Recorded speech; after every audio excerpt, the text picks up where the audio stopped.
So as part of our Prime London Area Guide series, I want to be sharing with you the lovely Marylebone. So make sure you stick to the end because I want to be sharing with you things to do in Marylebone, people who live here, celebrities, and even what you get for your money. So stay tuned. So Marylebone is one of my favourite neighbourhoods in central London because it still retains that village vibe while still having the West End just around the corner. In terms of locations in central London, to the north you have Regent's Park, to the east Fitzrovia, the high-end Mayfair to the south, and of course Paddington Regeneration going on to the east. You'll be pleased to know that it's actually one of the cheapest compared to its prime London neighbours. That could be because of the amount of business rates that people pay in the area. Of course, a lot of parking restrictions, a lot of fines. And it's no surprise that neighbourhood attracts celebrities. You have the likes of Adam Ant was born and raised in Marylebone, Paul McCartney, Ringo Starr, David Cameron, which isn't a celebrity as such, but if you like your politicians, Jimi Hendrix, Charles Dickens, and even John Lennon. And Marylebone being such a great location, of course, attracts people from all around the world, especially American expats, but just investors overall, be it from the USA, from Asia, and also Canada. When it comes to city professionals, of course, very attractive. You've got the city just next door, and also a lot of students international. So if you're moving to Marylebone, expect to live with a mixed bunch of people from all around the world. And although it does have a high-end appeal, it is kept down with people who've been living here for absolute generations. The shopkeepers are very kind and very welcoming. And if you're enjoying the Marylebone guide so far, give me a thumbs up. It really helps me out in pushing more of these videos out there. And when it comes to eating and drinking in Marylebone, here are a few places. You've got Ore, which has been around for a couple of decades.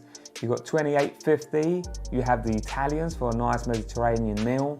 Seasmal's Parlour, Chiltern Firehouse. Don't be surprised if you bump into a few celebrities there. And when it comes to getting something sweet in Marylebone, visit Ottolenghi.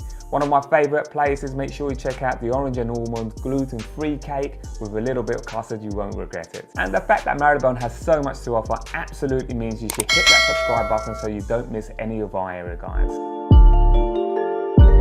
And when it comes to green spaces, you're really spoiled for choice. To the north you've got Regent's Park, to the south you've got Hyde Park, but if you want to do a little bit of walking, you can also hit the canals, and you also got Primrose Hill and Hampstead, which is a short walk. So are you thinking of moving to London or investing here? Leave me a comment below and let me know what kind of areas you'd like us to include in our guide for 2023. And when it comes to local architecture in Marylebone, you've got a mix of buildings, including Edwardian, Georgian, and Victorian. So just a reminder, these were very large properties, and these period properties are now being converted into flats, most of them at least. They all benefit from a large number of mansion blocks. Marylebone is just a great area for apartment living, which I guess that's why it's so popular with professional couples and professionals who work in the city. Family-sized homes can also be found, but more towards the Regent's Park side. Properties surrounding garden squares like Montague Square are some of the areas that are most in demand. Marylebone, of course, has streets of terraced homes like those leading off Gloucester Place, and there are newer builds that come up all the time. Of course, let's not forget that students is very popular here because of universities that are quite close by. And this brings us to listings in Marylebone. At the time of this recording on Rightmove, we have 916 listings. On the high end, it's a £29 million property for a 6-bedroom house. Of course, this is more on the Regent side. 8 bathrooms, very, very nice, of course, of what you expect at that price tag. On the lower end of the spectrum, we have 1-bedroom properties that will start around about £300,000.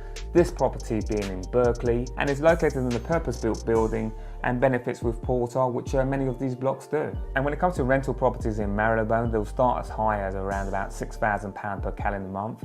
This will be for a house, 3-bedroom, 2 bathrooms. And on the lower end of the spectrum for rental properties in Marylebone, they can start from anything from £1,500 for studio flats, and for 1-bed flats, you're probably starting to look at around about £19,000 to £2,000 for 1-bed flats. So if you're thinking of moving to Marylebone or anywhere else in Prime London, make sure you check out all of our other videos.